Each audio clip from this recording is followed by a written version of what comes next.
Baik hadirin, selamat pagi semuanya. Assalamualaikum warahmatullahi wabarakatuh. Terima kasih Pak, banyak rezekinya pagi ini.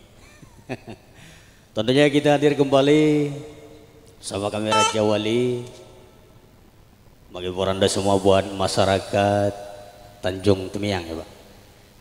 Pada pagi hari ini tentunya bergabung kembali bersama kami Raja Wali, yang mana seperti biasa kita menantikan berapa mata acara dari panitia maupun kita menantikan kehadiran tamu undangan. Suatu tembang tadi menjumpai awal kita semua. Tentunya di pagi menjelang siang ini kami dari Raja Wali siap menggoyang Anda bersama 3 rekan kita. Tentunya di pagi menjelang siang ini kita langsung saja menantikan berapa mata acara dari panitia dan juga tamu undangan lainnya. Satu tembang kembali.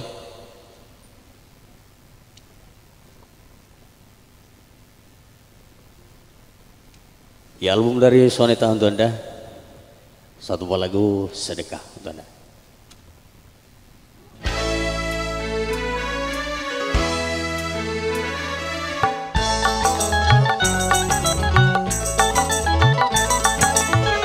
Kebiasaan bersedekah, sikap yang mulia bagi yang berharta dengan harta atau dengan bahasa,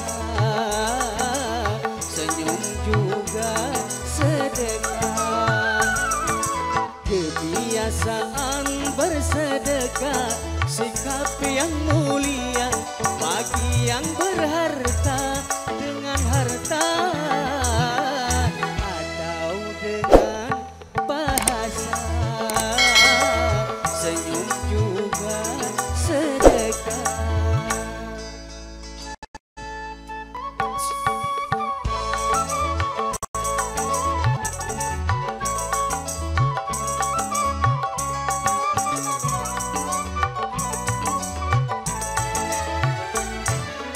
Bersedekah, berbagi rasa, kepedulian terhadap sesama sebagai perekat si miskin dan kaya, jalinan mesra antar manusia.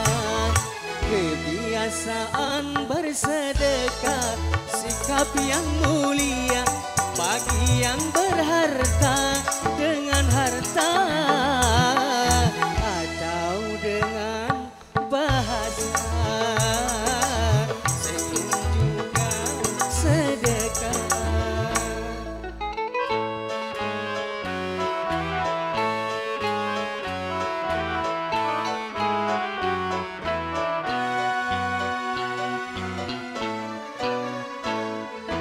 Takkan susah karena sedekah, bahkan hartanya kan bertambah-tambah, kan dijauhkan dari bencana, serta manfaat dan penuh berkah.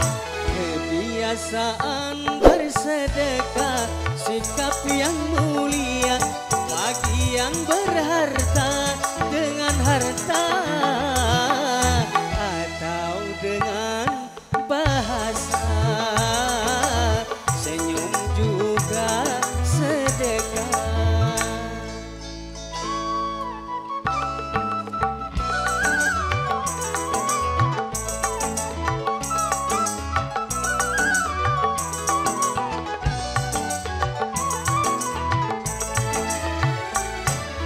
Harta benda yang kita simpan itu semua kan kita tinggalkan.